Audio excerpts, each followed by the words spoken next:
যদি আপনার স্বামী আপনাকে প্রচন্ড অবহেলা করে, কষ্ট দেয়, গালি দেয়, বাজেভাবে বিহেভ করে, রুডলি বিহেভ করে, প্রতিবাদ করবেন নম্র ভাষায়। স্পিক কামলি, খুব সফট ভাবে বলেন। দেখেন, প্রতিবাদ করার চাইতে এই কথাটা আরো বেশি উত্তম যে আপনার এই ব্যবহার আমার খুব কষ্ট হয়, আমি খুব কষ্ট পাই, আমার তো বলার মতো কিছু নেই, আমি আর কি বলবো আপনাকে, বাট আপনার ব্যবহারগুলো আমার জীবনটাকে তছনছ করে দিয়েছে, আমি প্রচন্ড কষ্ট পাই, আমার তো বলার মতো কিছু নেই, আমার চোখের পানিতে বালিশ ভিজে যায়, আমি একটা রাতও ঘুমাইতে পারি না আপনার এই ব্যবহারের জন্য, আপনার এই গালিগালাজের জন্য।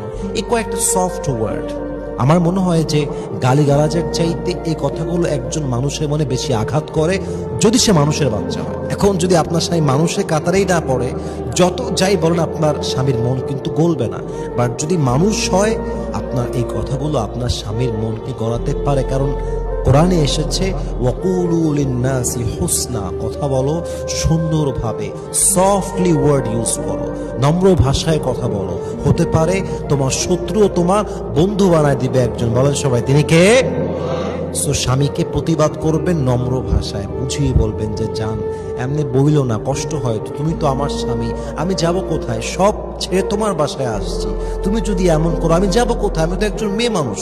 এই কথাগুলোর ভিতরে আবেগ আছে, মানবতা আছে, ভালোবাসা আছে, মায়া আছে। অতএব বাজে ব্যবহার না করে স্বামী অবহেলা করলে সুন্দরভাবে মায়া দিয়ে বুঝিয়ে বলবেন।